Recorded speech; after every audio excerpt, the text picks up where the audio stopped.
Hello everyone. तो आज हम एक हाई बिजनेस ग्रोथ करने वाली कंज्यूमर कंपनी के बारे में डिटेल में एनालिसिस करने वाले हैं। कंपनी का नाम है डीएसएम फ्रेश फूड्स। इस कंपनी को डिटेल में एनालिसिस करने के लिए इस पूरे डिस्कशन को मैं 5 से 6 पार्ट में ब्रेक करूंगा। फर्स्ट हम लोग ये जानने की कोशिश करेंगे ये कंपनी किस तरह का कामकाज करती है, इस कंपनी का किस तरह का बिजनेस मॉडल है। देन कंपनी के मैनेजमेंट ने FY26 के लिए अपने बिजनेस को किस तरह से ग्रोथ करने का गाइडेंस दिया था। देन एक्चुअल में किस तरह की डिलीवरी हुई है, मतलब जो गाइडेंस दिया था उसको यहाँ पे ओवर अचीव किया है या फिर उसको अंडर अचीव किया है, उसके बारे में डिस्कस करेंगे। देन कंपनी की मैनेजमेंट द्वारा H2 FY26 के रिजल्ट के बाद में जो कॉन कॉल हुई है उस कॉन कॉल के क्या क्या मेजर हाइलाइट्स हैं उनके बारे में डिस्कस करेंगे। देन कंपनी के मैनेजमेंट ने अपकमिंग ईयर्स के लिए स्पेसिफिकली FY27 के लिए अपने बिजनेस को किस तरह से ग्रोथ करने का गाइडेंस दिया है उसके बारे में डिस्कस करेंगे। देन इस कंपनी का एक वैल्यूएशन एनालिसिस करने की कोशिश करेंगे ताकि हमें ये पता लग सके कि इस कंपनी के अंदर यहाँ पे किस तरह की डील बनती हुई नजर आ रही है। एंड लास्टली इस कंपनी को एक हम लोग रिस्क एनालिसिस के थ्रू भी हम लोग जानने की कोशिश करेंगे ताकि हम सब लोग यहाँ पे एक इन्फॉर्म्ड अच्छे से डिसीजन मेकिंग करवाएं। तो ठीक है, फर्स्ट पॉइंट पिक करते हैं, ये कंपनी किस तरह का कामकाज करती है, कंपनी का बिजनेस मॉडल क्या है। तो आप लोगों को पता होगा ये company you can say non veg जो प्रोडक्ट्स होते हैं उस वाले सेगमेंट के अंदर काम करती है। लाइक चिकन हो गया, मटन हो गया, यू कैन से फिश वाला सेगमेंट हो गया, सी फूड्स हो गया। एंड साथ में तो इन लोगों ने एक नया यू कैन से वर्टिकल और लॉन्च किया है मीवा फूड्स नाम से। Ready to you can say food कर दो या फिर रेडी टू कुक फूड कर दो, इसको फ्रोजन फूड्स वाली कैटेगरी के अंदर रखते हैं। उस वाले सेगमेंट के अंदर कंपनी काम करती है। कंपनी का खुद का एक वेबसाइट भी है एंड साथ में खुद का एक ऐप भी है जेफ फ्रेश नाम से, जहाँ पे कस्टमर्स डायरेक्टली ऑर्डर कर सकते हैं तो उनके घर पे ही यू कैन से डिलीवरी हो जाएगी इन सारे प्रोडक्ट्स की। एंड कंपनी का जो पूरा बिजनेस है यू कैन से एक कंज्यूमर बिजनेस, कंज्यूमर सेगमेंट से भी बिजनेस आता है एंड साथ में डायरेक्टली लोग B2B सेल्स भी करते हैं। तो जो इनका ऐप है, जो इनके पार्टनर स्टोर्स हैं जहाँ पे डायरेक्टली कोई कस्टमर यू कैन से ऑनलाइन भी यू कैन से ऑर्डर करके अपना प्रोडक्ट मंगा सकता है, ये जो फूड कैटेगरी है वहां से कुछ प्रोडक्ट्स ऑर्डर कर सकता है। एंड साथ में जो इनके पार्टनर स्टोर्स हैं जो लाइक यू कैन से फोको मॉडल काइंड ऑफ स्टोर्स हैं, इनके एसेट लाइट मॉडल स्टोर्स हैं, वहां से कस्टमर यू कैन से वहां पे वॉक इन करके भी वहां से प्रोडक्ट अपना खरीद सकता है। एंड साथ में इनका जो B2B बिजनेस है, लाइक ये जो भी अपना प्रोडक्ट क्रिएट करते हैं, तो जितने भी इंस्टीट्यूशनल सेल्स होती है लाइक मल्टीपल रेस्टोरेंट्स को जो ऑर्डर यू कैन से लोग फुलफिल करते हैं, उनको सप्लाई करते हैं, वो वाला सेगमेंट इनके बिजनेस के अंदर आता है। तो जो FY26 का डेटा है उसके अकॉर्डिंग जो इनका कंज्यूमर बिजनेस है वो लगभग लगभग 30% के आसपास में कंट्रीब्यूट करता है। एंड साथ में जो इनका B2B वाला वर्टिकल है वो यहाँ पे लगभग 70% के आसपास में कंट्रीब्यूट करता है। FY26 तक यहाँ पे लगभग दोनों सेगमेंट का जो कंट्रीब्यूशन था लगभग 50-50% के आसपास में था। बट FY26 के अंदर इन लोगों ने लाइक B2B के अंदर ज्यादा फोकस किया, जिसकी वजह से लाइक इनका B2B वाला सेगमेंट यहाँ पे इंक्रीज हो गया। एंड साथ में यदि बात करें प्रोडक्ट वाइज इनका रेवेन्यू कंट्रीब्यूशन क्या होता है, लगभग इनका चिकन वाली कैटेगरी लगभग 50% के आसपास रेवेन्यू कंट्रीब्यूट करती है, मटन वाली कैटेगरी लगभग 25% के आसपास में रेवेन्यू कंट्रीब्यूट करती है। एंड साथ में जो सी फूड्स है या फिर फिश वाला वर्टिकल है वो यहाँ पे लगभग 25% के आसपास में रेवेन्यू कंट्रीब्यूट करता है। जो इनका एक नया वर्टिकल लोगों ने स्टार्ट किया है विवा फूड्स नाम से, लाइक वो भी रिसेंटली स्टार्ट किया है 4-5 महीने के पहले ही। तो लगभग इनिशियल में जो इनका रेवेन्यू कंट्रीब्यूशन लगभग बहुत कम है, 3-4-5% के आसपास में। अभी FY27 के अंदर उसका रेवेन्यू कंट्रीब्यूशन इंक्रीज हो जाएगा। अब बात करते हैं, जब इस कंपनी का आईपीओ आया था लास्ट ईयर लाइक 2025 के अंदर सितंबर के अंदर, तो कंपनी ने 59 करोड़ रुपीस का फ्रेश फंड रेज किया था, मतलब कोई भी ऑफर फॉर सेल नहीं था। कंपनी ने फंड रेज किया था। कंपनी का टारगेट था कि हम लोग कुछ कुछ छोटी कंपनीज को एक्विजिशन करना चाहते हैं। तो इन लोगों ने लाइक रेडी टू फूड वाली कैटेगरी के अंदर एक एक्विजिशन किया, उसको फिर रीब्रांडिंग करके मिवा फूड्स का नाम दिया। तो ये वाला एक्विजिशन किया इन लोगों ने। एंड इनका टारगेट था कि हमारा जो FY26 के अंदर जो बिजनेस ग्रोथ जा रहा था, जैसे आप लोगों को पता होगा कि H1 FY26 के अंदर इनका जो बिजनेस की ग्रोथ रेट लगभग 40% के आसपास में थी। तो एज सच मैनेजमेंट का कोई स्पेसिफिक ग्रोथ गाइडेंस तो नहीं था, बट हाँ यदि H1 के अंदर इन लोगों ने लगभग 40% के आसपास का बिजनेस ग्रोथ रेट यहाँ पे डिलीवर किया था। एंड साथ में लोगों ने आईपीओ से पैसा भी रेज किया है अपने बिजनेस को एक्सपांड करने के लिए, कोई ऑफर फॉर सेल नहीं था। तो हम लोग ये एज्यूम कर सकते हैं कि H2 के अंदर भी इन लोगों को अराउंड 40 से 50% के आसपास में बिजनेस की ग्रोथ रेट यहाँ पे डिलीवर करनी चाहिए।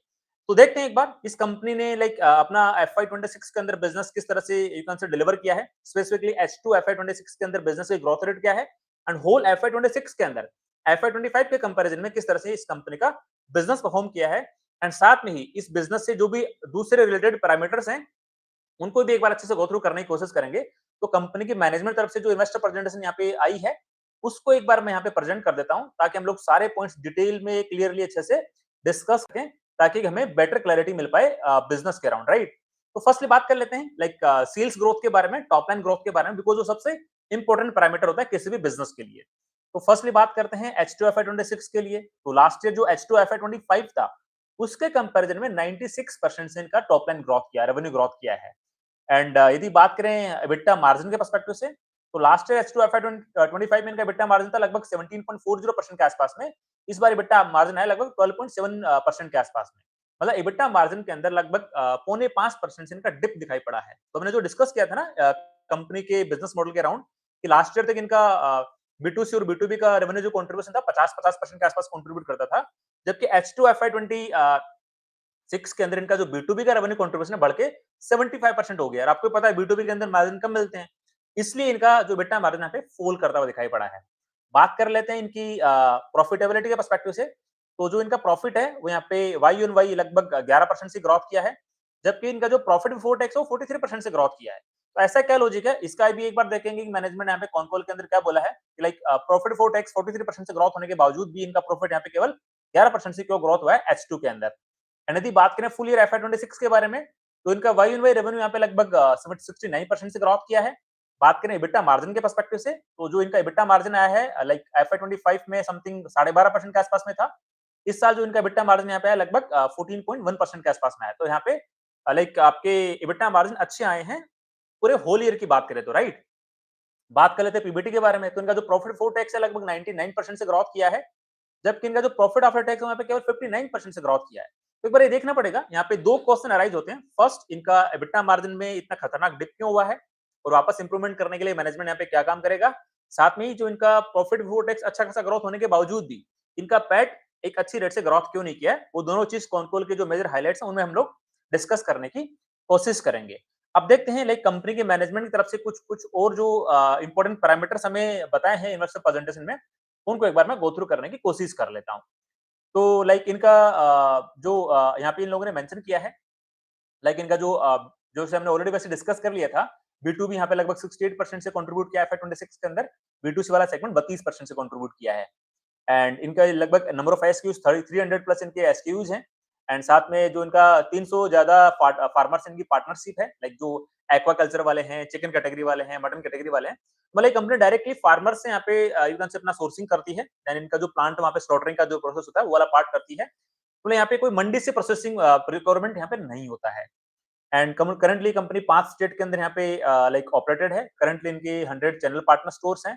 मतलब काइंड ऑफ कह सकते हो कि लाइक इन लोगों ने उस स्टोर की जो रीब्रांडिंग कर दी, मतलब कोई एक एग्जिस्टिंग दुकान चल रही होगी, लाइक जो आपने देखा होगा ना ओयो का जो बिजनेस मॉडल था, उस तरह से कोई पहले से होटल चल रहा था, मतलब उसी तरह से यहाँ पे कोई लेट्स से पहले से कोई मीट शॉप चल रही थी, उसका जेफ फ्रेश नाम से रीब्रांडिंग कर दिया और उसको यू कैन से अपने अपने जो भी एसओपीज होते हैं उसके अंदर उसको थोरोली कन्वर्ट कर लिया, जो भी एसओपीज होते हैं कंपनी के जेफ फ्रेश के, और उसके बेसिस पे लाइक ऑफलाइन यू कैन से वहाँ पे सेल्स होना स्टार्ट होगी। तो यहाँ पे कैपेक्स लगता है, एक दुकान को यू कैन से जेफ फ्रेश के मॉडल में कन्वर्ट करने के लिए लगभग 3 से 5 लाख रुपए का खर्चा कंपनी को करना पड़ता है।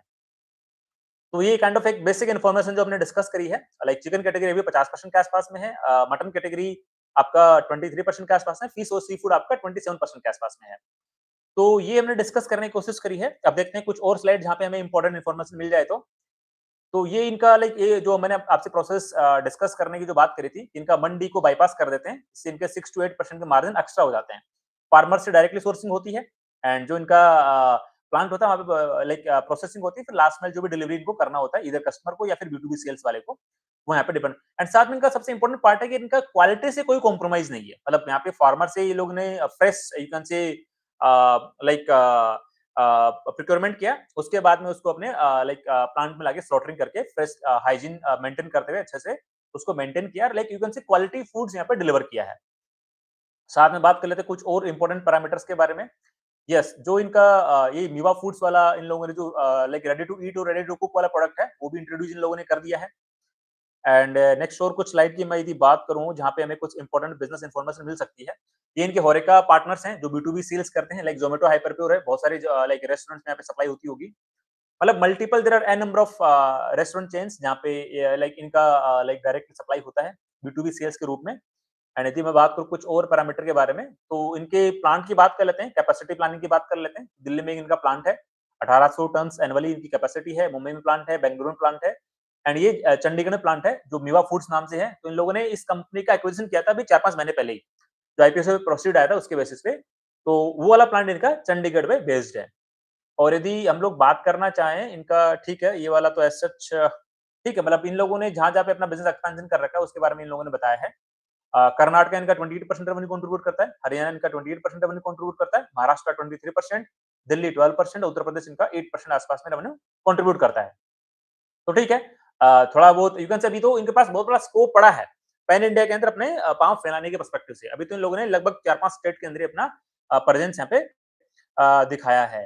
बात करें कुछ और इम्पोर्टेंट स्लाइड्स के बारे में, तो ये इनका बात कर लेते हैं स्लाइड नंबर 21। यस, इन लोगों ने अपना आगे का गाइडेंस भी दिया है कि हम लोग नेक्स्ट 2 इयर्स तक FY 26 FY 28 तक हमारा यू कैन सी इन लोगों का कहना है कि रेवेन्यू के ग्रोथ रेट 70 से 80% के आसपास में रहेगी। मतलब नेक्स्ट 2 इयर्स के लिए कंपनी टारगेट कर रही है 70 टू 80% के आसपास में रेवेन्यू की ग्रोथ रेट। देखेंगे कि कौन-कौन के अंदर मैनेजमेंट इसके पीछे क्या लॉजिक देती है कि हम लोग 70 टू 80% यहाँ पे कैसे अचीव करेंगे, उसको डिस्कस करेंगे कौन-कौन वाले एनालिसिस के अंदर। एंड इनका ये कहना है कि इन लोगों ने जो एक मॉडल चूज़ किया है आपका आईपीओ से पैसा आने के बाद में, कुछ एक्विजिशन किए छोटे-छोटे, आपका जिनको यहाँ पे इन लोगों ने अपना इंटीग्रेट किया अपने प्लेटफ़ॉर्म पे और अच्छा खासा यू कैन से यहाँ पे डिलीवरी हुई है, जिसके अंदर मिवा फूड्स एक अच्छा खासा उदाहरण है। जो मिवा फूड्स है उसका ये देखो ना, जब इन लोगों ने एक्विजिशन किया था तो उस टाइम पे ये लोग एनुअल बिज़नेस की रन रेट थी लगभग 16 करोड़ रुपए के आसपास में। मतलब यू कैन से मंथली ये लोग 1 करोड़, सवा 1 करोड़ के आसपास का रेवेन्यू लोग यू कैन से बना रहे थे, जब इन लोगों ने एक्विजिशन किया था। और अभी ये लोग वहाँ से लगभग 40 करोड़ रुपीज़ का एनुअल रन रेट तक पहुँच चुके हैं। मतलब यहाँ पे लगभग 3 टू साढ़े 3 गुना के आसपास का पोटेंशियल लोगों ने बना लिया है। मतलब 4 से साढ़े 4 करोड़ रुपीज़ का इनका लगभग साढ़े 3 से 4 करोड़ रुपीज़ का इनका पर मंथली रेवेन्यू इनका बन रहा होगा। बात करूँ कुछ और स्लाइड्स के बारे में, तो इनका एसेट लाइट मॉडल जो पार्टनर स्टोर इनके होते हैं, जो मैंने आपको बताया, ये लोग यू कैन से काइंड ऑफ इनको फोको मॉडल बोल सकते हो। मतलब फोको भी नहीं बोलेंगे, जो पार्टनर स्टोर वहाँ पे इन लोगों ने अपना कैपेक्स लगाया, अपने यू कैन से प्रोसेसेस को सेट किया, क्वालिटी प्रोसेसेस को फिक्स कर दिया कि ये क्वालिटी यहाँ पे मेंटेन रहेगी और वहीं कोई भी ऑफलाइन कस्टमर वहाँ से जाके अपना यू कैन से आइटम परचेज कर सकता है। इनका अपफ्रंट कैपिटल लगता है 3 से 5 लाख रुपए का पर स्टोर का। तो ठीक है, that is not an issue. और यहाँ पे यू कैन से ये चीज़ मेरे को इनकी अच्छी लगी कि यार एक-एक स्टोर इन लोगों ने बनाया और अब करंट इनका 100 स्टोर है। इनका टारगेट है कि नेक्स्ट 2 साल के अंदर 500 स्टोर तक पहुँचने का। ये वाला इनका जो सेगमेंट है ना, ये कंज्यूमर बिज़नेस को और इम्प्रूव करेगा। इनका जो B2C कंट्रीब्यूशन जो घट के 30% पे आ गया ना, उसको वापस इम्प्रूव करने में हेल्प करेगा। बात कर लूँ कुछ और इनके पैरामीटर्स के बारे में, तो इनका कुछ और स्लाइड और देख लेते हैं।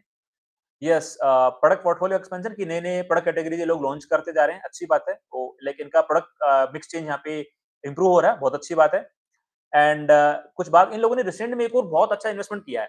इन लोगों ने लगभग 300 एकड़ का जो लैंड है, इनका कहना है 270 एकड़ का एक लैंड है गाजियाबाद के किसी विलेज के अंदर। वहाँ पे कंप्लीटली एक्वाकल्चर यू कैन से सिस्टम स्टेबल किया है इन लोगों ने। यू कैन से फिश जनरेशन की जो भी ब्रीडिंग वाला पार्ट होता है, वो कंप्लीटली इन लोगों ने सेटअप किया है। तो इन लोगों के 2 बड़े इन्वेस्टमेंट है। एक तो मेवा फूड्स का एक्विजिशन एंड साथ में इनका एक आपका ये एक्वाकल्चर वाला 270 करोड़ रुपीस का 270 करोड़ 270 एकड़ के अंदर एक जो लैंड इन लोगों ने किसी फार्मर से टाइप करके सेट किया होगा। तो उनका कहना है कि ऐसा करने से हम लोग 500 टन एनुअली कैपेसिटी हमारी इंक्रीज कर पाएँगे इसके पर्सपेक्टिव से। तो एक बहुत अच्छी बात है। मतलब इन लोगों का जो आईपीओ आने के बाद में जो इन लोगों ने अपने स्टेप्स लिए हैं ना, एक छोटा एक्विजिशन किया है, पार्टनर स्टोर को बढ़ा रहे हैं, एक्वाकल्चर पे ज़्यादा फोकस कर रहे हैं, बड़े अच्छे लग रहे हैं।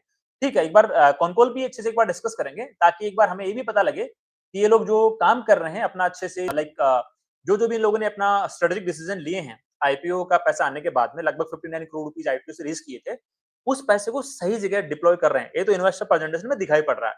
एक बार कॉनकोल को देखते हैं, कॉनकोल का एनालिसिस करते हैं कि मैनेजमेंट का जो आगे थॉट प्रोसेस क्या है, अपने बिज़नेस को ग्रोथ कराने के पर्सपेक्टिव से। एंड साथ में हमारे जो 3 क्वेश्चन अराइज़ हुए थे, EBITDA मार्जिन फॉल क्यों कर गया? सेकंड, इनका जो B2B वाला वर्टिकल का लगभग 75% तक पहुँच गया है H2 के अंदर, वो कैसे इंप्रूव होगा? एंड थर्ड, इनका जो पीबीटी के अंदर लगभग 50% से ग्रोथ होने के बाद भी इनका जो प्रॉफिट की ग्रोथ रेट कम क्यों दिखाई पड़ी है? 3 क्वेश्चन अराइज़ होते हैं। तो कॉनकोल के जो मेजर हाइलाइट्स हैं, उनको एक बार डिस्कस कर लेते हैं, ताकि इन तीनों क्वेश्चंस के हमें मेजर मेजर आंसर मिल जाए, राइट? तो कॉनकोल का जो फर्स्ट हाइलाइट था, मैनेजमेंट ने खुद से ही बता दिया। जो हमने बात कर रहे थे ना, पीबीटी अराउंड 40% से ग्रोथ किया है, जबकि इनका पैट कम रेट से क्यों ग्रोथ किया है? तो उनका कहना है कि हमारा एक डेफर्ड टैक्स था 4 करोड़ रुपए के आसपास का, जो हमने पे किया है एफए 26 के अंदर। ये तो डेफर्ड टैक्स पे नहीं करते, तो हमारा प्रॉफिट 14 करोड़ की जगह 18 करोड़ रिपोर्ट होता है एफवाई 26 के अंदर। तो ये तो हमें वहां से क्लैरिटी मिल गई। मतलब अगले साल इनका जो टैक्स का रेट है, वो 40% ना होकर लगभग 26-27% के आसपास में रहेगा। ये क्लैरिटी मिल गई। एंड साथ में इनका कहना है कि इन्होंने क्या किया है, जो इनका जो 2 मेजर इन लोगों ने जो स्ट्रेटेजिक डिसीजन लिए हैं, एक तो मेवा फूड्स वाला, तो उनका कहना है कि मेवा फूड्स को हमने लॉन्च किया था लाइक 4-5 महीने पहले, तो फर्स्ट के 2 डेज़ के अंदर 48 आवर्स के अंदर हमें 5000 ऑर्डर मिल गए थे ऑनलाइन। तो एक अच्छी बात है यार, लाइक रेडी टू ईट और रेडी टू कुक जो इनका मेवा फूड्स वाला पैकेज प्रोडक्ट है, यहाँ पे एक हायर मार्जिन्स अवेलेबल है, मतलब higher gross margin, higher EBITDA margin मिलते हैं वहाँ पे, और डायरेक्टली कंज्यूमर प्रोडक्ट है, कंज्यूमर ब्रांड है। तो एक अच्छी बात है, अच्छा स्टडी डिसीजन था। साथ में उनका ये भी कहना है कि हमने जो एक्वाकल्चर वाले बिजनेस में जो ज्यादा फोकस किया हमारे H2 के अंदर, जहाँ पे आपने देखा होगा ना, इन लोगों ने जो 270 एकड़ लैंड पे काम कर रहे हैं, 300 फार्मर से टाई अप किया है, तो वॉल्यूम के अंदर प्रोडक्शन हुआ है इनका। तो उनका कहना है जो वॉल्यूम में जो प्रोडक्शन हुआ है, उसको हमें इंस्टेंटली कंजम्पशन में कन्वर्ट करना पड़ेगा, मतलब उसको इंस्टेंटली बेचना पड़ेगा, अदरवाइज वो हमारा इन्वेंटरी खराब हो सकता है। तो इसके लिए इन लोगों ने होरेका सेल्स पे ज्यादा फोकस किया, और उस जो वॉल्यूम जनरेट हुए हैं एक्वाकल्चर सी फूड्स वाले, उनको इंस्टेंटली कंजम्पशन कराने के लिए लोगों ने B2B सेल्स पे ज्यादा फोकस किया। और बिकॉज B2C सेल्स में टाइम लगता है लाइक एग्जीक्यूट होने में, तो B2B वाला डायरेक्टली आपकी जो इनके जो 300 इंस्टीट्यूशनल चैनल्स हैं, पार्टनर्स हैं, जहाँ पे B2B ऑप्शन है, रेस्टोरेंट चेन्स की बात करो, अलग अलग रेस्टोरेंट की जो चेन है, वहां पे मतलब होरेका सेल्स करी, होटल के अंदर दे दिया, रेस्टोरेंट के अंदर दे दिया, वो सारा इन लोगों ने कंजम्पशन कराया। तो उनका कहना है कि हमारा जो हमने स्ट्रेटेजिक डिसीजन लिया था हमारा एक्वाकल्चर वाला, उसके बेसिस पे जो हमने एक अच्छी इन्वेस्टमेंट करी, तो हमारा बहुत ज्यादा वॉल्यूम यहाँ पे जनरेट हुआ, उसको इंस्टेंटली सेल आउट करने के लिए हमने B2B मेथड यूज किया। तो इसीलिए हमारा यू कैन से B2B के अंदर मार्जिन कम होते हैं, इसीलिए हमारा ओवरऑल एबिटा मार्जिन था वो लगभग 17% से घट के हमारा 13% के आसपास में डिलीवर हुआ है H2 FY26 के अंदर। चलो जी, ये हमने समझ लिया एबिटा मार्जिन आपके कम क्यों हुए हैं, साथ में आपका पैट की ग्रोथ रेट अच्छे से क्यों नहीं आई है। अब बात करते हैं कि आपके एबिटा मार्जिन क्या वापस 17-16% पे जा पाएंगे? क्या आपका जो B2B B2C का जो कंट्रीब्यूशन था, मतलब दोनों का इक्वल 50-50% हो पाएगा फ्यूचर में? इन 2 पॉइंट्स पे बात कर लेते हैं, और मैनेजमेंट से मल्टीपल एनालिस्ट ने ये क्वेश्चन रेज किया कि इन पे हमें क्लैरिटी दो कि आपका आगे जाके B2C B2B का जो कंट्रीब्यूशन है 50-50% कैसे होगा? और यदि 50% आपका B2C हो जाएगा तो डेफिनिटली आपके एबिटा मार्जिन इंप्रूव हो जाएंगे ना यार, बिकॉज़ आपका B2C के अंदर ज्यादा एबिटा मार्जिन होते हैं। तो मेजरली इसी पे फोकस करते हैं, आपका B2C कैसे इंक्रीज होगा? तो इन लोगों का कहना है कि हमारी 2 स्ट्रेटजी है। फर्स्ट इनका कहना, हमारा जो मेवा फूड्स वाला सेगमेंट है, वो अभी 40 crore rupees annual run rate पे पहुंच चुका है, मतलब मंथली लगभग 3.5-4 करोड़ रुपीस का रेवेन्यू जनरेट कर रहा है। एंड इनका टारगेट है कि हम लोग उस पे इतना फोकस कर रहे हैं, लाइक क्विक कॉमर्स पे ज्यादा उसको पुश कर रहे हैं, अमेज़न पे ज्यादा पुश कर रहे हैं, बिग बास्केट पे ज्यादा ज्यादा पुश कर रहे हैं, जेप्टो पे इन सब पे ज्यादा पुश कर रहे हैं। इसका मतलब यदि इनको उस वाले सेगमेंट को ज्यादा पुश किया जिसके अंदर हायर ग्रॉस मार्जिन है, बिकॉज़ रेडी टू फूड आपका पैकेज प्रोडक्ट है, वैल्यू एडेड प्रोडक्ट है, और डायरेक्टली कस्टमर उसको परचेज करता है इन प्लेटफॉर्म से, तो वहाँ पे एक बेटर एबिटा मार्जिन है। उनका कहना है कि FY27 के अंदर हमारा जो ये वाला वर्टिकल है, टोटल रेवेन्यू का 15 से 20% रेवेन्यू कंट्रीब्यूट करेगा, जो अभी तक लगभग कितना कर रहा था, वो हार्डली 2-3% के आसपास रेवेन्यू का वो कंट्रीब्यूट करेगा FY27 के अंदर लगभग 15 से 20% के आसपास का। तो डेफिनेटली आपके ओवरऑल एबिटा मार्जिन यहाँ से इंप्रूव होंगे। और जब मतलब 15 से 20% कंट्रीब्यूट करेगा, तो आपका B2C वाला जो वर्टिकल है वो भी ग्रो करेगा। साथ में इनका कहना है कि हमारे जो पार्टनर स्टोर्स हैं, जिसपे हमें एक स्टोर पे लगभग 3-4 लाख रुपए खर्च करने पड़ते हैं, उसको हमारे standardize you can say store partner store में कन्वर्ट करने के लिए उसमें फोकस है। करंटली इनका स्टोर काउंट कितना है? 100 के आसपास। टारगेट है कि नेक्स्ट 2 साल में बढ़ा के लगभग 500 के आसपास कर देंगे। और यदि ऐसा हो जाता है, तो वहां से इनका कंज्यूमर का बिजनेस और बढ़ जाएगा। इनका कहना है कि एक स्टोर से हमारा लाइक महीने का सेल्स होता है 5 लाख रुपए के आसपास में। हमारा डायरेक्टली वहां से ग्रॉस प्रॉफिट बनता है समथिंग समथिंग 50,000 रुपए के आसपास में। मतलब सीधी-सीधी बात है, एक स्टोर इनको 50,000 रुपए मंथली ग्रॉस प्रॉफिट में ऐड करके दे रहा है। इसमें डायरेक्टली फिर इनको डेप्रिसिएशन जो भी एक्स-वाई-जेड है वो रिड्यूस करने पड़ेंगे, डायरेक्टली पैट में कन्वर्ट हो जाएगा। तो इनका फोकस है कि हम लोग मेवा फूड्स पे ज्यादा फोकस करेंगे, एंड साथ में हमारा जो पार्टनर स्टोर वाला बिजनेस उस पे ज्यादा फोकस करेंगे नेक्स्ट 1-2 साल के अंदर। तो ऐसा करने पे हमारा जो कंज्यूमर का जो सेगमेंट वाला बिजनेस है, B2C वाला पार्ट है, हमारा बढ़ के लेट से 40-50% तक पहुंच जाएगा। और जैसे ही आपका कंज्यूमर सेगमेंट वापस 40-50% पहुंचेगा, तो आपके एबिटा मार्जिन वापस 17-18% पे जाने की पूरी पॉसिबिलिटी है। तो उनका कहना है कि ये वाला स्ट्रेटजी करने से नेक्स्ट 2 साल के अंदर हमारा एबिटा मार्जिन लगभग 3 से 4% से इंक्रीज कर जाएगा, वापस इंप्रूव हो जाएगा। तो हमने एक ये चीज भी हमने कंफर्म कर ली है कि जी अच्छी बात है, मतलब काफी सारा ग्रिल किया गया मैनेजमेंट को कॉन्कॉल के अंदर, काफी एनालिस्ट ने ग्रिल किया कि वापस आपका लाइक B2C 50% कैसे बनेगा, एबिटा मार्जिन कैसे इंप्रूव होगा, दोनों इंटरलिंक्ड एक दूसरे से। B2C का आपका यदि वापस 50% बन जाएगा, तो आपके एबिटा मार्जिन वैसे ही इंप्रूव हो जाएंगे। अच्छी बात है। अब इनसे फोकस किया गया, क्वेश्चन पूछा गया कि यार आपका जो ये खुद का जो ऐप है और वेबसाइट है जेफ फ्रेश नाम से, उस पे कितने मंथली ट्रांजैक्टिंग यूजर्स हैं? तो इनका कहना है कि लगभग अभी 90,000 लाइक मंथली ट्रांजैक्टिंग यूजर्स हैं, जो कुछ टाइम पहले, कुछ महीने पहले लगभग 1 सवा 1 लाख के आसपास हुआ करते थे। तो साफ-साफ दिखाई पड़ रहा है कि H2 FY26 के अंदर मैनेजमेंट ने यहाँ पे ज्यादा मार्केटिंग नहीं करी अपनी वेबसाइट और ऐप की। लोगों ने फोकस किया है जो इनका मेवा फूड्स और जो सा इनका लाइक आपका स्पेसिफिकली जो एक्वाकल्चर वाला जो बिजनेस है इनका, यहाँ पे 270 एकड़ लैंड इन लोगों ने जो अपना प्रोसेसिंग करना स्टार्ट किया है, 300 फार्मर से टाई अप किया है, उस पे ज्यादा फोकस किया है। तो वो मैनेजमेंट ने बताया कि हम लोग फिर से वापस हमारा जो कंज्यूमर बिजनेस है, ऐप और हमारा वेबसाइट, उस पे और अच्छे से मार्केटिंग पे फोकस करेंगे ताकि हमारा इसका कंट्रीब्यूशन इंक्रीज हो सके। एंड साथ में लाइक मैनेजमेंट ने ये तो बता ही दिया कि हमारा जो मेवा फूड्स है 15 से 20% कंट्रीब्यूट करेगा एफआई 27 के अंदर। एनुअल रन रेट की हमने बात कर ली है। अब एक और इंपॉर्टेंट पॉइंट पे आते हैं। इनसे पूछा गया कि आपका सीएफओ नेगेटिव क्यों है? Cash flow from operation negative क्यों है और ये पॉजिटिव कब हो जाएगा? तो मैनेजमेंट का कहना है कि लाइक हमारा सीएफओ अभी तक नेगेटिव है बिकॉज़ हम जो भी ऑपरेशन से प्रॉफिट जनरेट कर रहे हैं, उसको हम लोग वापस यूटिलाइज कर रहे हैं दूसरे हमारे वर्टिकल्स के अंदर एज़ अ वर्किंग कैपिटल के रूप में या फिर हमारे ऑपरेशनल एक्सपेंसेस को बियर अप करने के लिए। मतलब आपने जो कैश जनरेट किया, उसको आपने वापस कंपनी के ही दूसरे वर्टिकल में ग्रोथ करने के लिए लगा दिया। और मैनेजमेंट का कहना है कि हम लोग यदि आज के दिन ग्रोथ रोक दें, मतलब ग्रोथ को स्टॉप कर दें, जो हम लोग न्यू न्यू इनिशिएटिव जो हमने लिए हैं, उस ग्रोथ को रोक दें, आज भी हम लोग सीएफओ पॉजिटिव हो सकते हैं। मतलब जो हमने पर्पल यूनाइटेड के अंदर जो बात करी थी ना, कि वहाँ पे भी मैनेजमेंट नेक्स्ट 1.5 2 साल के अंदर अपना यू कैन से सीएफओ पॉजिटिव करने का बात कर रहा है बिकॉज़ वो जो भी कैश जनरेट कर रहा है अपना ऑपरेशन से, उसको वापस बिज़नेस के वर्किंग कैपिटल में डाल दे रहा है। इसलिए उनका सीएफओ नेगेटिव है। तो जो छोटी कंपनीज़ होती हैं, मैं तो बोलूँगा जो 1000 करोड़ की मार्केट कैप से नीचे की कंपनीज़ होती हैं या फिर यू कैन से 400-500 करोड़ रुपीज़ के आस-पास का रेवेन्यू कर रही होती है एनुअली और जो ग्रोथ फेज़ के अंदर होती हैं, वो जो भी ऑपरेशन से प्रॉफिट जनरेट होता है, उसको वापस अपने वर्किंग कैपिटल के अंदर डाल देती है।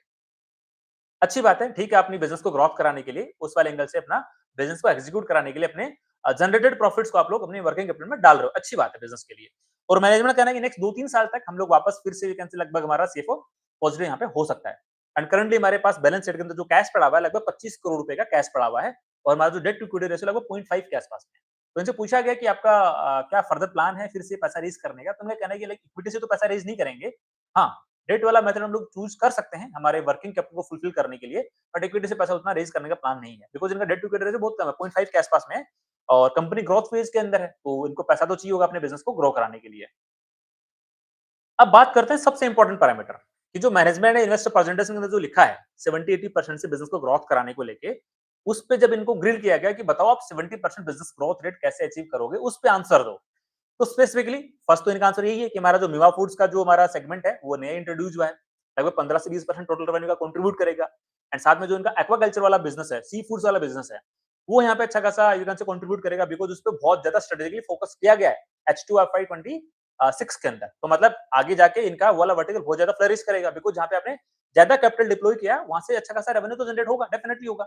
और इन लोगों ने बताया भी है 270 एकड़ लैंड पे इन लोगों ने प्रोसेसिंग किया है, 300 फार्मर से टाई अप किया है, वो वाला पार्ट इन लोगों ने बताया भी है। एंड साथ में कहना है कि हमारा जो पार्टनर स्टोर है, चैनल पार्टनर स्टोर है, उसको भी हम लोग 100 से बढ़ा के नेक्स्ट 2 साल में 500 तक ले जाएँगे। मतलब हमारे 3 बड़े स्ट्रेटेजिक इनिशिएटिव्स हैं, जहाँ पे हम लोग ज़्यादा फोकस कर रहे हैं। फर्स्ट विवा फूड्स, सेकंड आपका पार्टनर स्टोर, दोनों पार्ट आपके B2C कैटेगरी को इंप्रूव करेंगे एंड साथ में जो आपका एक्वाकल्चर वाला बिज़नेस है, सी फूड वाला बिज़नेस है, उसपे भी ज़्यादा अच्छा खासा फोकस कर रहे हैं। तो मतलब इनका कहना है कि लाइक हमारा जो मिवा फूड्स है 15 से 20% कंट्रीब्यूट करेगा, एक्वाकल्चर वाला बिज़नेस हमारा 30 से 35% कंट्रीब्यूट करेगा। और अभी मिवा फूड्स कितना है? लगभग 3-4 2-3% के आसपास में। सी फूड कितना है? लगभग 25% के आसपास। मतलब ये दोनों कैटेगरी एक तो जो एग्जिस्ट नहीं करती है, वो बढ़ के लगभग 20% पे पहुँच जाएगी। दूसरी कैटेगरी जो 25% है, वो बढ़ के 30 से 35% हो जाएगी। तो बाकी का जो इनका मटन और चिकन का पार्ट बचा है, कितना बचेगा? मे बी चिकन इनका 40% हो जाए और मे बी मटन इनका लगभग 15 से 20% के आसपास में हो जाए। तो जो एक्जिस्टिंग बहुत अच्छा रेवेन्यू कंट्रीब्यूट करता है, वो वाले वर्टिकल तो ऑर्गेनिकली ग्रो करते रहेंगे। बट जो 2 नए इनिशिएटिव्स हैं, मतलब मैं तो बोलूँगा अमीबा फूड्स तो बिल्कुल नया है एंड साथ में जो इनका एक्वाकल्चर वाला तो ऑलरेडी कंट्रीब्यूट कर रहा था, बट उसपे स्ट्रेटेजी और फोकस किया इन लोगों ने। वो अच्छे से ग्रो कराएँगे तो डेफिनिटली इनका जो एक गाइडेंस है अराउंड 70-80% बिज़नेस ग्रोथ करने को, वो अचीव कर सकते हैं। बिकॉज़ H2 FY 26 के अंदर इस कंपनी ने 96% से रेवेन्यू ग्रोथ किया है। तो मेरे को ये पे थोड़ा यहाँ पे मे बी इन लोगों ने 70% दिया है। मे बी इनका कहना है कि H1 FY 27 के अंदर मे बी हम लोग फिर से 90% ग्रोथ कर लें और मे बी H2 FY 27 के अंदर हमारा बेस हाई होने के कारण मे बी 50% से ग्रोथ करे। तो ओवरऑल इनका जो टारगेट है लगभग 70% के आसपास में ग्रोथ करने का है। इस तरह से जैसे मैंने आपको बताया उस तरह से मेरे को दिखाई पड़ता है। ठीक है, जो स्ट्रेटेजिक इनिशिएटिव इन लोगों ने लिए हैं, उनको ढंग से एग्जीक्यूट कर पाते हैं। उस केस के अंदर डेफिनिटली मेरे को लगता है ये लोग 70% के आसपास का रेवेन्यू ग्रोथ अचीव कर सकते हैं। बट यदि इन लोगों ने ढंग से एग्जीक्यूट नहीं किया, ढंग से चीजें सही टर्न आउट नहीं हुई, उस केस के अंदर मे बी गाइडेंस को मिस भी कर सकते हैं। तो हमें ये इस पाथ को ट्रैक करना पड़ेगा H1 FY 27 के रिजल्ट के अंदर। अच्छी बात है। अब इस कंपनी का एक वैल्यूएशन एनालिसिस करके भी देख लेते हैं। तो कंपनी की करंट मार्केट कैप कितनी है? 180 करोड़ रुपए के आसपास में है। FY 26 का रेवेन्यू कितना था? 220 करोड़ रुपए के आसपास में। यदि 70% की बिज़नेस ग्रोथ मानूँ, तो FY 27 का एक्सपेक्टेड रेवेन्यू कितना आएगा? लगभग 370 करोड़ रुपए के आसपास में। एंड EBITDA मार्जिन लाइक मैं थोड़ा कंजर्वेटिवली यहाँ पे कैलकुलेट करना चाहूँगा। इनका जो 13% का EBITDA मार्जिन आया है H2 FY 26 के अंदर, जहाँ पे 75% B2B कंट्रीब्यूट किया है। तो यहाँ पे मान लेता हूँ कि यार सपोज करो आपके बेटा हमारे इंप्रूव नहीं होते हैं, तो मैं कंजर्वेटिवली एक बार कैलकुलेट कर लेता हूँ ताकि हमारी कैलकुलेशन थोड़ा बेटर अच्छे से एग्जीक्यूट हो सके, राइट? तो यदि मैं 13% का EBITDA मार्जिन लेता हूँ, तो उनका EBITDA बनता है लगभग 48 करोड़ रुपए के आसपास का। Other income may be 1-2 crore रुपए, ज्यादा ऐसा कुछ खास नहीं है। इंटरेस्ट कॉस्ट जो इनका अभी लगभग डेट है 65 करोड़ रुपए के आसपास का बैलेंस शीट पे, मे बी ये लोग वर्किंग कैपिटल के लिए डेट और थोड़ा रेज कर सकते हैं, तो मे बी 80-90 करोड़ रुपीस का डेट होगा, तो लगभग इंटरेस्ट कॉस्ट इनकी जाएगी लगभग 8 से 10 करोड़ रुपए के आसपास में। डेप्रिसिएशन कॉस्ट में भी अभी 2 करोड़ रुपए था इनका FY 26 में, उसको बढ़ा के मैं लेट्स से 3-4 करोड़ मान लेता हूँ। तो मोटा-मोटा इनका जो प्रॉफिट बिफोर टैक्स बनेगा, वो लगभग बनेगा आपका 35 करोड़ रुपए के आसपास में। यदि इनका जो मैं नॉर्मल टैक्स स्लैब रेट लेता हूँ 26% के आसपास की, तो इनका पैट बनेगा लगभग 25 करोड़ रुपए के आसपास। तो आप ये देखो, यदि 180 करोड़ रुपीस की मार्केट कैप है, यदि इसके अंदर मैं फॉरवर्ड पैट का डिवाइड करूं, तो फॉरवर्ड पीरियड से कितना आएगा? 180 डिवाइडेड बाई 25 कितना आएगा? लगभग 7 से 8 के बीच में इनका फॉरवर्ड पी रेशियो निकल के आता है। तो आप देखो, एक ऐसी कंपनी जो ऐसी कंज्यूमर बिजनेस जो अपना अपने अपनी बिजनेस को लगभग 70% के आसपास में ग्रोथ करने का प्लान कर रहा है नेक्स्ट 2 इयर्स के लिए, आज उस कंपनी का स्टॉक का जो फॉरवर्ड पी रेशियो है लगभग 7 टू 8 के आसपास में दिखाई पड़ रहा है। मतलब वैल्यूएशन के पर्सपेक्टिव से हमें यहाँ पे एक बहुत ही अट्रैक्टिव वैल्यूएशन यहाँ पे नजर आ रहा है। बट गिवन द कंडीशन, ये 70% से अपने बिजनेस को ग्रोथ कराए FY 27 के अंदर। अब बात करते हैं फॉरवर्ड पैग रेशियो के पर्सपेक्टिव से। फॉरवर्ड पैग रेशियो कितना आएगा? यदि मैं फॉरवर्ड पी रेशियो के अंदर यदि 70% का बिजनेस ग्रोथ का डिवाइड करता हूं, तो फॉरवर्ड पैग रेशियो बनता है 0.1 का। तो आप ये देखो, हमने बहुत सारी कंपनीज का एनालिसिस किया है, पहली बार मेरे को ऐसी कंपनी दिखाई पड़ी जिसका फॉरवर्ड पैग रेशियो 0.1 के आसपास दिखाई पड़ रहा है, वो भी गिवन द कंडीशन। मतलब फॉरवर्ड पैग रेशियो को देख के बहुत अट्रैक्टिव वैल्यूएशन यहाँ पे नजर आती है, but again given the condition 70% की ग्रोथ है, तभी वो 0.1 का फॉरवर्ड पैग रेशियो है। यदि 70% की बिजनेस ग्रोथ रेट नहीं है, तो फॉरवर्ड पैग रेशियो 0.1 का नहीं है। तो ओवरऑल डिस्कस करने के बाद में यहाँ पे इस बिजनेस से क्या क्या रिस्क हमें दिखाई पड़ती है, सबसे बड़ी रिस्क मेरे को यहाँ पे यही दिखाई पड़ती है कि जो 70% का बिजनेस ग्रोथ का जो गाइडेंस है मैनेजमेंट का, वो एग्जीक्यूट होना चाहिए, उसके एग्जीक्यूशन पे रिस्क नहीं आना चाहिए। ये सबसे बड़ा हमारा ट्रैकिंग पॉइंट रहेगा इस कंपनी को लेके, बिकॉज यदि इन लोगों ने 70-80% का बिजनेस ग्रोथ डिलीवर कर दिया, तो 0.1 का फॉरवर्ड पैग रेशियो बहुत अट्रैक्टिव हो जाएगा। हमने आज तक जितनी भी कंपनीज को डिस्कस किया है, हार्डली शायद किसी भी के अंदर हमें 0.1 का फॉरवर्ड पैग रेशियो दिखाई पड़ा हो, राइट? दूसरी रिस्क और क्या नजर आती है इस बिजनेस पे, जो आपको पता है, लाइक स्लॉटरिंग का प्रोसेस इनके प्लांट के अंदर होता है। तो कभी भी एक गवर्नमेंट का कुछ लाइक वहाँ पे इंस्पेक्शन हो, क्वालिटी चेक हो, तो उसके अंदर ये लोग फंसने नहीं चाहिए, अदरवाइज उस प्लांट को कुछ टाइम के लिए बंद करा जा सकता है। ये मेरे को यहाँ पे सेकंड रिस्क दिखाई पड़ता है। तीसरा जो इनका कंज्यूमर बिजनेस है, मतलब जो भी आपको पता है, थोड़ा सेंसिटिव पार्ट होता है क्वालिटी को लेके, लाइक मीट, चिकन और आपका सी फूड जो भी है, तो क्वालिटी इश्यू अराइज नहीं होना चाहिए। क्वालिटी इश्यू यदि रेज हुआ पब्लिक प्लेटफॉर्म पे, लोगों ने यू कैन से बाइकआउट करना स्टार्ट किया, तो वो एक नेगेटिव ब्रांड इमेज क्रिएट कर सकता है। तो वो वाला एक तीसरा रिस्क यहाँ पे लटकता हुआ मेरे को नजर आता है। तो होलिस्टिकली इस कंपनी को आज हमने डिटेल में एनालिसिस किया है, सारे एस्पेक्ट को लेके, कि धंधा किस तरह से काम करता है, बिजनेस मॉडल क्या है, किस तरह से कंपनी ग्रोथ कर सकती है, आगे जाके वैल्यूएशन कैसे दिखाई पड़ते हैं, कंपनी के बिजनेस पे क्या-क्या रिस्क यहाँ पे नजर आते हैं। मतलब इस बिजनेस के अराउंड जस्ट मैंने एक मेरा होलिस्टिकली यहाँ पे एक मेरा थॉट प्रोसेस, यहाँ पे मेरा पर्सपेक्टिव रखने की कोशिश करी है, कि मेरी तरफ से कोई स्टॉक रिकमेंडेशन बिल्कुल भी नहीं है। आप लोग अपनी खुद की रिसर्च करना, खुद का एनालिसिस करना, एंड जो आपके इन्वेस्टमेंट एडवाइजर हैं, उनसे डिस्कस करके डिसाइड करना कि आपको इस कंपनी को अपनी वॉच लिस्ट का पार्ट बनाना है या फिर पार्ट नहीं बनाना है। बिकॉज़ मैं बारी-बारी से आप लोगों को कहता रहता हूँ कि I am not a SEBI registered research analyst, I am not a SEBI registered investment advisor, so I am not authorized to give any stock recommendation. मेरा हमेशा केवल इतना ही टारगेट होता है कि मैं आप लोगों को इतना सिखा दूँ, इतना समझा दूँ कि आप लोग भी अच्छे से सीख के अपने खुद का एज़ ए ग्रोथ इन्वेस्टर बनते हुए खुद के पोर्टफोलियो का डिसीजन अच्छे से खुद से इंडिपेंडेंटली ले सकें। तो ठीक है, आज के लिए इतना ही। यदि आपका कोई क्वेरी, क्वेश्चंस या डाउट्स हैं, तो डेफिनिटली आप कमेंट सेक्शन में अंदर पूछना। आई विल ट्राई, मैं आपके सारी क्वेरीज के यहाँ पे आंसर करने की कोशिश करूंगा। तो ठीक है, आज के लिए इतना ही। मिलते हैं नेक्स्ट वीडियो में, तब तक के लिए थैंक यू, बाय बाय।